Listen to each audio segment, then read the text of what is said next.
The Merdeka Award Roundtable is brought to you by the Merdeka Award, fostering a culture of excellence.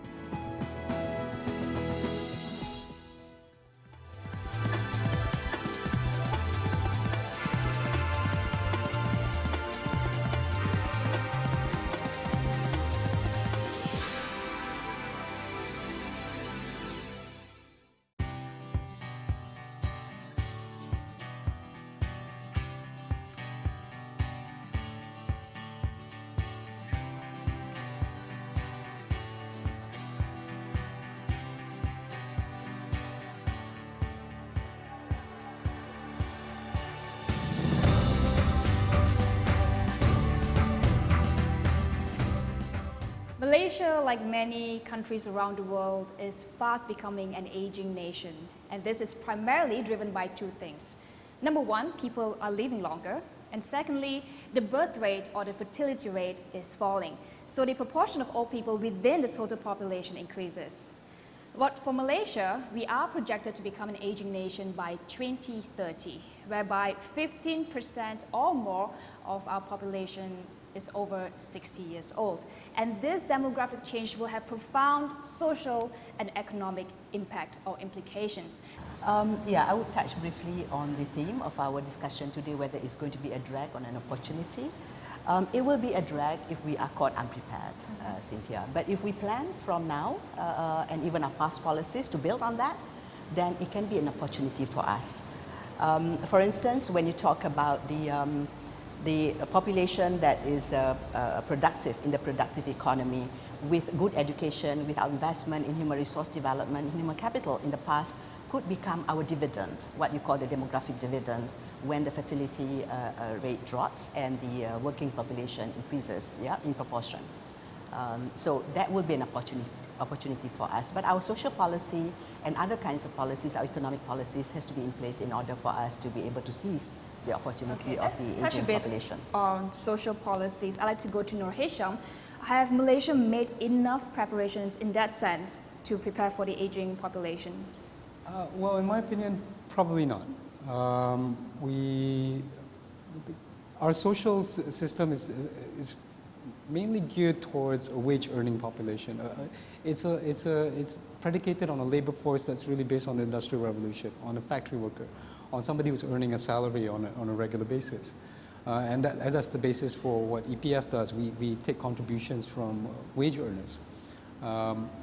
But if you look at the structure of the labor force now, and you look at the way the labor force is actually evolving over time, we are returning more towards a pre-industrial revolution type of labor force, where somebody might be working for 2 or 3 different employers at the same time.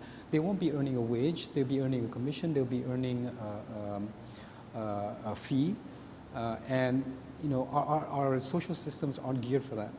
And we really need some reforms that actually take into account this informal sector. Right now, I think roughly half the workforce in Malaysia is already in the informal sector, and they're not earning regular wages, and they're not saving for retirement. It's healthcare, the whole slew of social protection really needs to be. This sector of the economy really needs to be addressed, I think. Speaking of healthcare, and you also talk about saving for retirement. Going by data from EPF themselves, we have about 2/3 of EPF subscribers aged 54 and below have close to less than 50,000 ringgit, and that is simply not enough for retirement. Yep. How are we going to address that? It really needs a consensus, politically and socially, that this is something we want to do. It's not enough for EPF to raise the contribution rate or change the age of withdrawal. Those are tweaks that we can do, but we really need a reform of the entire system to actually address the situation. I mean, our calculations suggest maybe 3% of Malaysians have enough money to retire comfortably, and that's just 3%. And that's a frighteningly low number. So unless we are able to find a way to get the gap closer, we won't be able to address this issue, because the low savings is due to low wage, or the wage that has not increased. So this is where if the labor market structure is unable to be addressed, then we have to look at other policies. This is when social policy, when government policies will have to come in to support the lower income to prepare them for old age, yeah, for retirement. So that would be the way forward. Okay. Now, the good news for Malaysians is that we are living longer. The average lifespan for Malaysians is 74.9 years old. But the bad news is we are not exactly living healthier. And that is going to be going back to, burden, increasing healthcare costs, and not saving enough for retirement. And what are your thoughts about that? I think that's exactly what's happening here. What I tell people is that our quantity is increasing, that means age, number of years, but the quality is not. So a lot of people in the last 10, 15 years of their life are having a lot of multiple medical issues, chronic diseases, and this is going to make them lonely, depressed, they're going to get immobile, they're going to be wheelchair bound, bed bound, healthcare costs are going to go up. And one of the things that I worry about is that though we look at 15% at 2030, we mustn't forget that we're already about 8% in 2018. So you already got a few million people who are above 60 who are already aged. So if you ask me, the crisis already started. You don't have to wait to 2030 to get the crisis. The crisis is already here. So we have to do things now. And one of the main important things I feel is that maybe you should look at some of the places in the world where people actually live very long. They age very well. They're active right till they're 100. They don't get chronic diseases. You don't have Alzheimer's or cancers or strokes in these areas. And what are they doing right? Why are the Okinawans, the Mediterraneans, the people who live in certain hills, or the Adventists in America, why are they so healthy? And we look at it, when the study was done actually many years ago, no rocket science. They were just eating better, they had more purpose, they were more active, they were more social. They don't simply retire and do nothing. And that's some of the things that we have to educate our public. But I think we are in a big of a problem here, because you look at the statistics of the younger people. We have one of the highest obesity, highest diabetes. Already lifestyle chronic diseases are starting young. When they go old and you get the depressions, the dementias, the osteoporosis and the strokes, and it's a big. So I think yes, there's a lot of opportunity here, but we have to start now. We can't wait and say, oh, don't worry, we still got 2030 to come, because the problem is here. If you look at it, there are a couple of let's look at aging in a broader perspective. I mean, I think the things that is so preventable, some of the issues that we are talking about. Some of the issues is we encourage healthy aging or active aging, financial health, and then you're looking at in terms of mental health, that's become the biggest issue, dementia. Then you're talking of in terms of long-term care, and obviously the next one, it is palliative care. So if you look at those sort of areas and tackle those issues separately, and I think the most important thing is if you're looking at financial health, like what Hisham was talking about, you can't come at the age of 55 and say, look, where's my savings?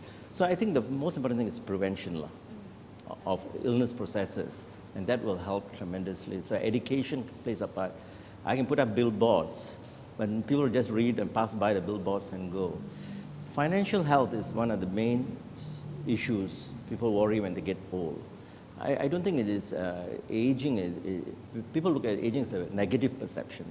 Yes. I think it's time to look at it in a positive side of the value of aging. I mean, just as Dr. Norma mentioned earlier, I mean, you look at aging, I don't need to retire, but I can be productive and serve back the nation in many different forms. This is what I would like to talk about in our next segment, because there's clearly an advantage of, there are opportunities for older population. Yes, there are some structural issues that we have to address, but at the same time, these are things that, healthy aging, starting from a young age, financial health, financial awareness, these are things that could be inculcated from now onwards. But we'll get to that. I'll have to take this discussion to our commercial break. We'll be back shortly. Stay with us.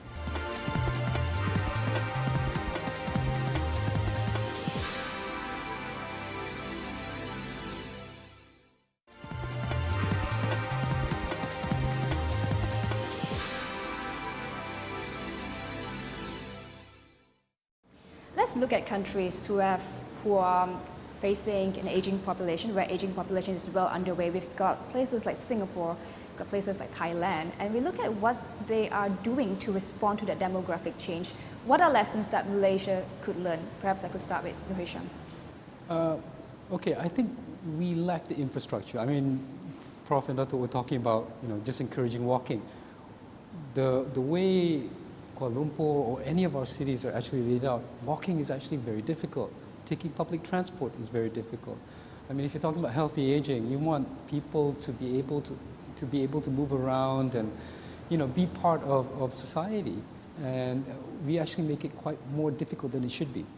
And I think what Singapore has done, they actually have this whole series of initiatives which really look at how do we get older people moving around? How do we allow the elderly to be able to access all public areas and essentially partake in life? And we haven't done that yet. And we really need to look at that as we go along. And just to put this into context, I mean, when we look at Singapore and Thailand, they've advanced a bit further than we are in terms of aging. But Malaysia is not alone in facing this challenge. This is a global problem. I saw this fascinating chart last week where they were talking about peak children. Globally, the total number of teens and children across the world is going to hit a maximum sometime in the next 20 years. And the global population growth is going to be entirely from longevity. So Malaysia is not alone in this, but we have the advantage of learning from the ones that came before us, I think. Well, what about your thoughts?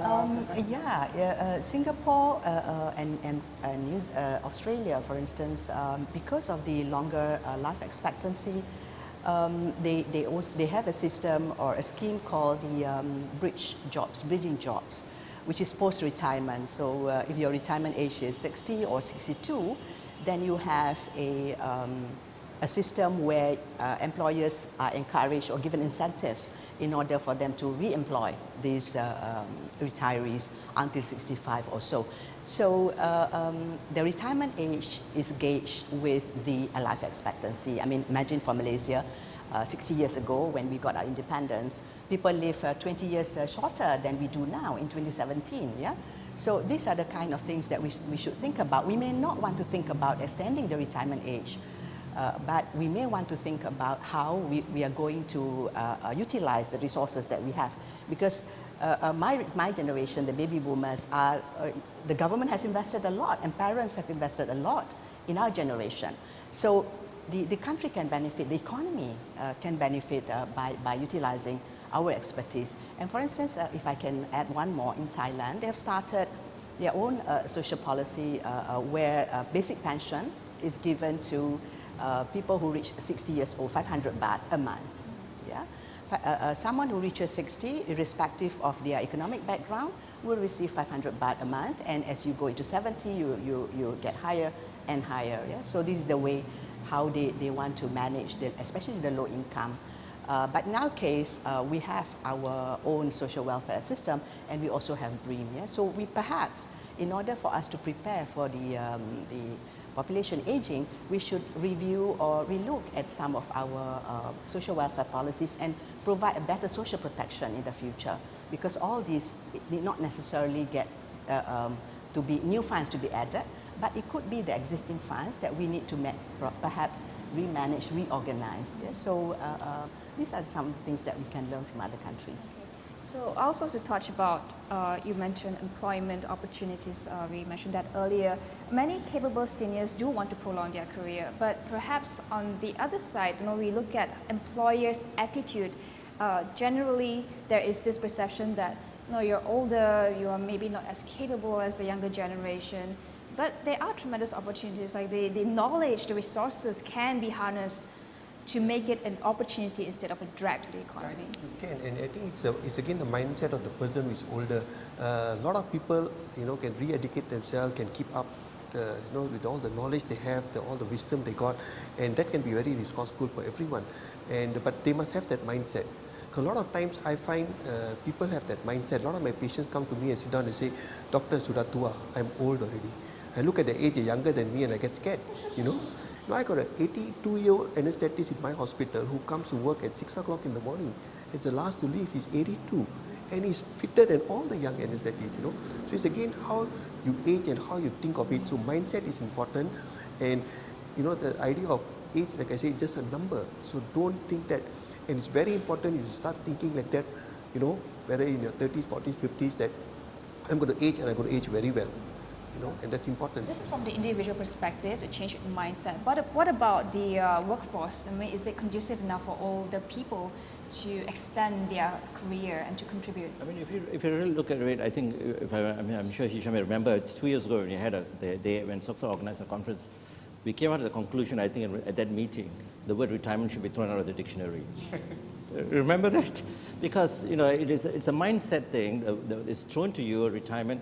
You retire from your job, or are you retiring from your life? There's the two different things here. Now, the other important factor is, I'm glad it was brought out. I mean, infrastructure is one area. People look at aging as either a health problem or a social problem, but it's much more than that. If you look at it, education plays a part. Sports plays a part. I mean, nobody talks about sports for the older generation. Look at infrastructure, housing, environment plays a part. I mean, you're talking about healthy aging, it's not environment. So I would like to see an interministerial group under the PM's department talking about aging as a thing. Because it was always been put under Ministry of Family and Community Development. They've got bigger problems there as well. So many areas. Finance, financial health. And this is something that some of the countries have done. They got together, look at it like a think tank, sorting out issues and problems. And work, if you look at work, it is actually a positive sign, isn't it? I mean, keeps me mentally fit, keeps me physically fit, keeps me financially fit. I mean, I think if you speak to, some of the studies have shown, by getting people out onto the workforce, it actually reduces admission into hospitals. So it actually saves the government money to getting people into hospitals, Retirement as a concept is maybe 150 years old. Yeah. At most. It's new. And now, WHO has classified as 3 different categories. I'm not sure whether you were young, old, middle old, and old. Right. Yes. So we have to be change with time. Just interesting with that, England has just announced in UK, London, that middle age is up to 75. Is that so? So right, if you are below 75, you're still middle age. You're not yet considered old. You can't enter a geriatric ward unless you're above 80. Anyone below 80 cannot enter a geriatric ward in UK now. So the whole concept is changing. You are externally getting people to think that being 75 is middle age. So don't think of not doing anything or being inactive prior to that, right? Like what you mentioned, the baby boomers actually don't want to age. They don't want to be like their parents and grandparents. Resources. Yeah. So we also have to talk about, whether we have a supportive elderly care system, and we'll get into that in the next segment. Let's go for a commercial break. We'll be back shortly.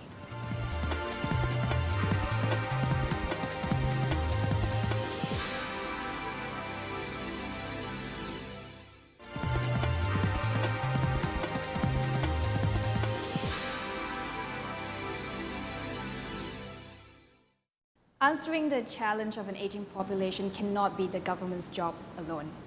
We have to look at how employers, the workforce, could embrace this demographic change. At the same time, families also will have to rethink how they will support their elderly as well as supporting their livelihood, their younger family.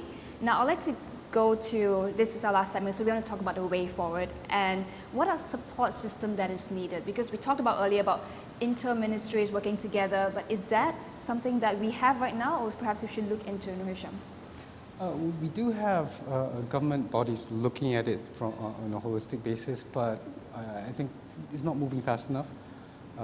We've tried to, there is what we call the National Social Security Council, but it hasn't started moving yet, and we haven't come up with any sort of policies going forward. But the mechanisms are there. It's just whether there's enough urgency and political capital behind it to actually get things moving. And I think the government can do something, but really what we need is also a social consensus. We need people behind it as well, and we need awareness there as well. And people need to know that this is going to be a problem. And the reality of it is that when we talk about the future, 2030, 2040, the people who are going to be in that age population 20, 30 years from now are the young people today. So we need to convince the young people today to do something about it. The other aspect, I think something you mentioned just now about, really looking at the family unit. There is a larger and larger segment of the population who did not get married and who will not get married. And so we need to have a social protection system that also caters for them. I mean, previously, it's all been around the family. I mean, this is it's a very Asian cultural thing. But the reality is that increasingly there will be the aged who will not have that family support group. And that is something that we'll need to consider as well. Yeah. It's quite interesting because I remember reading an article about being old, poor, and without children, and it's a scary thought to think about, growing old and not having that environment where I can still contribute to the society. So in that sense, Professor Norma, what are areas that needs to take on needs reform on a more particular urgency, like areas that... I would like to support what you said in the beginning, that it is everyone's responsibility. Everyone has to be responsible, including individuals. So we have to think about supporting ourselves, being financially healthy when we reach the retirement age or a certain age. So we ourselves have to be responsible, the employers, as you mentioned, and the government. In the past, the government has been playing what you call the residual role, and because our state evolved differently, our government evolved differently. But from now on, it is not that, you can't do that anymore, it's not sustainable, because as you mentioned, many of us will fall into the category, the sandwich category, so the sandwich generation. So there has to be an infrastructure for the elderly to grow old healthily and actively. Yeah? So this environment can be your physical environment around you at the workplace, and also the care. So the care has to be, there are private sector that's getting into this, and PJ is one of the area where a lot of the old folks home are being built. But the government has to play a role, that what is the policy towards providing a respectable, dignified life for this generation, and especially for people without children, for the sandwich generation, that you have to still do continue with your livelihood to earn for your family and care for your younger children.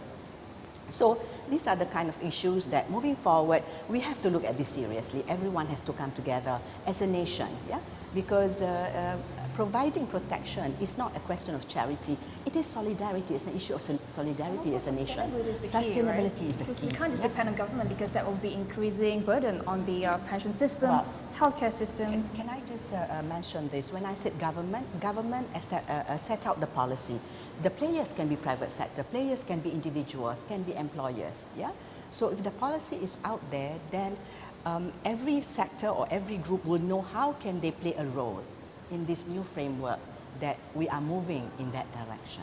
Okay. Yeah. I'd like to get to Dato, in terms of healthcare reforms, what needs to be done to get ready for this crisis, as you mentioned earlier? Yeah. I think one of the things is the Aged Care Act is coming out. So the government is coming with the new Health Aged Care Act, where they're going to start, right now what's happening is that there's like a lot of nursing homes everywhere, but there's nobody looking after, nobody is actually going there and checking on them. So once the act comes out, hopefully it'll be soon, then at least there'll be people who go in and check. Just like now, we have the Healthcare Act for hospitals, private clinics, and the government is very strict. When the ministry officials come, they make sure everything is up to standard.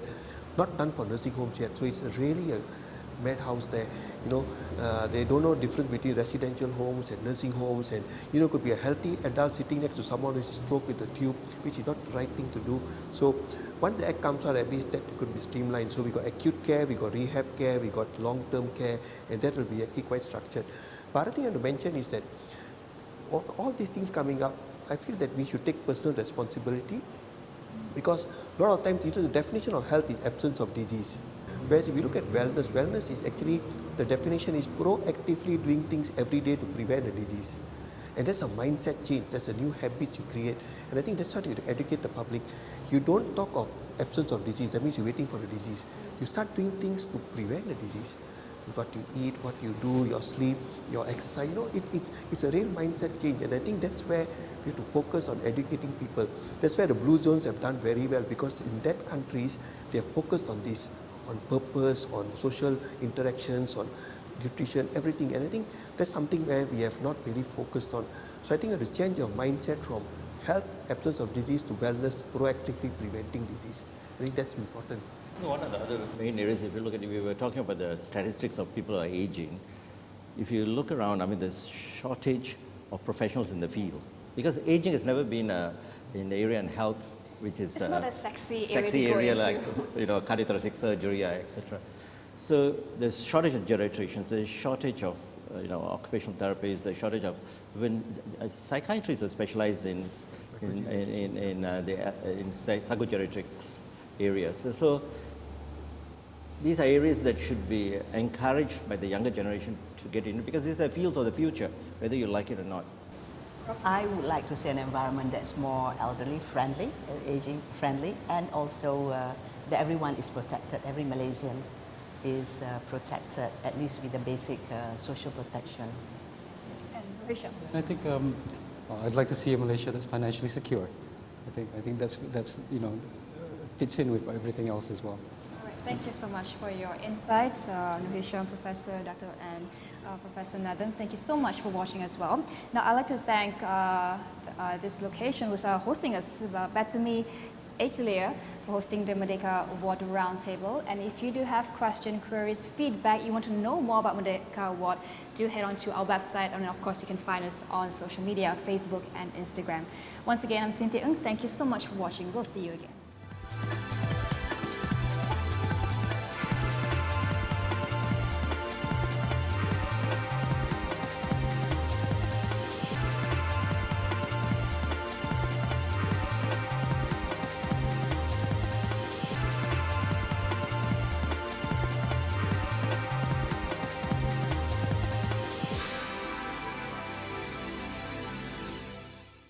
The Merdeka Award Roundtable was brought to you by the Merdeka Award, fostering a culture of excellence.